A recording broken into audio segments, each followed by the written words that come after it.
Good morning, good afternoon, good evening from whichever part of the world you're from. This is Kavita Ramchand from Life Success Coaching in Mauritius.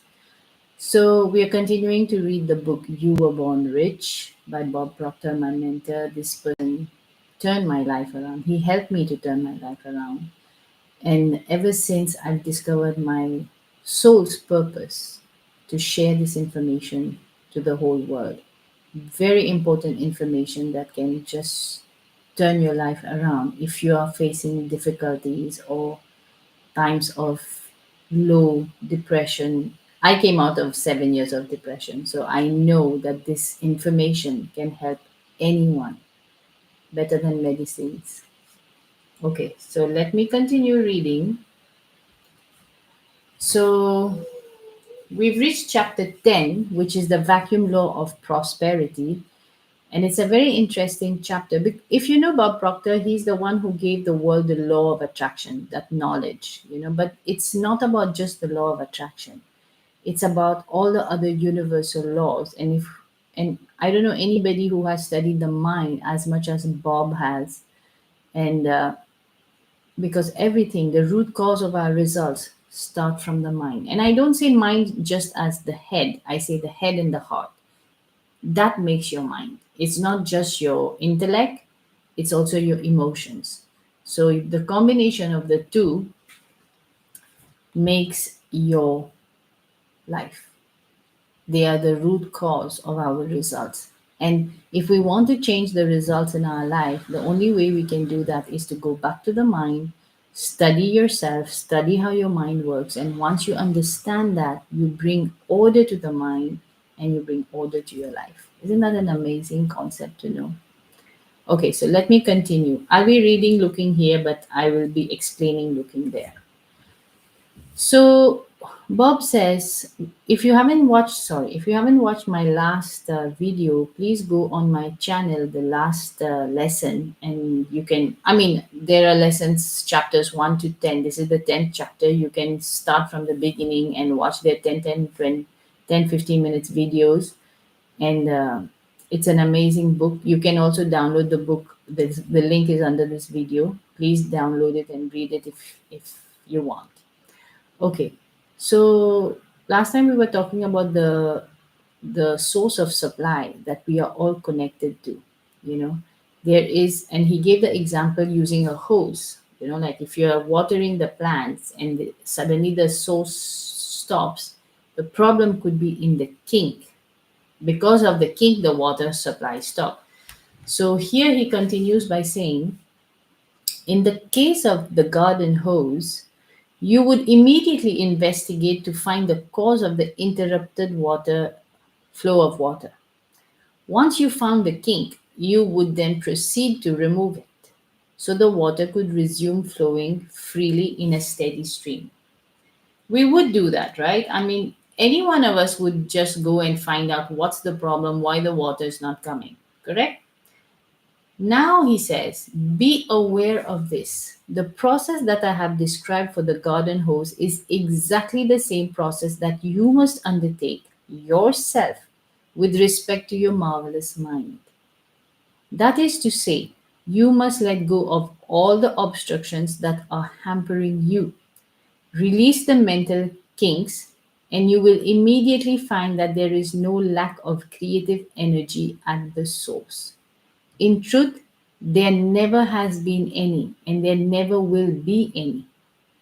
The mental kinks which you have carelessly and very likely unconsciously built are actually limiting the flow of the life giving power, which ultimately transforms your results in life. I mean, imagine how important it is to understand this. If your results are dependent on the kinks or the things that we have unconsciously built from inside, because it's the inside that is being reflected on the outside. If you want to change the outside, you have to go within.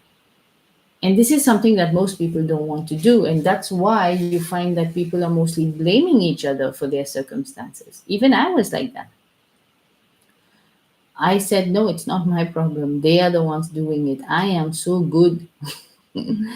But when I realized that those kinks were in me, in my subconscious mind, oh my goodness, that was it, The day, you can tell a person something. My mentor was, my mentor was telling me that the problem is in me. I was like, no way. But then my coaching program was not going further until I myself took responsibility of my results and said, okay, fine. If you say that I am the one creating these results, then please show me how to create new results in my life.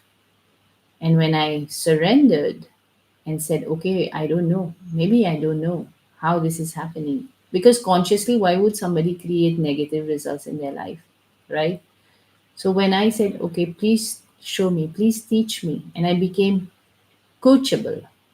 That's what we want to become, coachable. Because if we don't know something, that means we just are ignorant about it.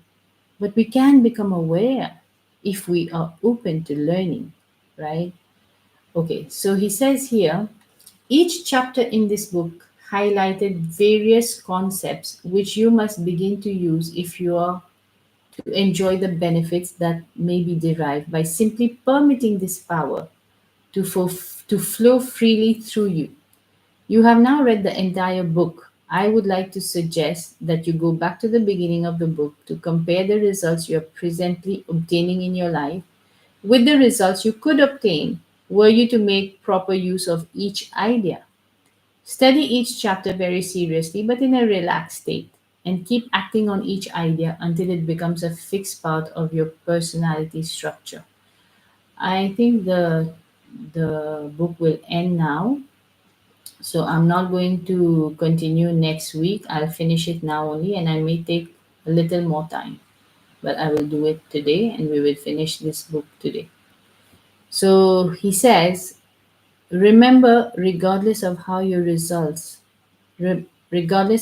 results your life may presently appear to you, you have truly been born rich. And he ends with a quotation that is given by Steve Bow. I love this quotation. It says, God's gift to you is more talent and ability than you will ever use in one lifetime. Your gift to God is to develop and utilize as much of that talent and ability as you can in this lifetime. Steve Bow. I mean, how amazing is that? How amazing it is to know that God has given you a gift, right? So much talent, so much ability. I know people who can do so many good things. They're good at so many things. And yet there is one thing that has been planted in their heart of hearts, that is their, I call it your swadharma. In Hinduism, that's how we call it. It's your duty to yourself. Your duty to self is your duty to God. That's how I see it. So if you are interested in learning more about this, I will not be reading anymore on my profile now. I'm going to be reading on my private group. So if you want to know how to get there to access it, let me know, send me a message, and I will connect with you.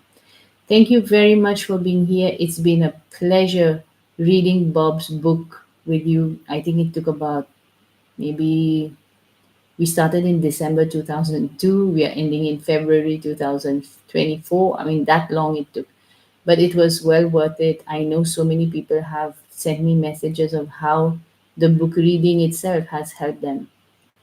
I've done this in Creole version also for the people in Mauritius. So if you go back and watch all the videos, I'm sure you will benefit a lot because this book is amazing. So thank you for being here, and sayonara, as we say, until we meet again. Bye bye. Take care.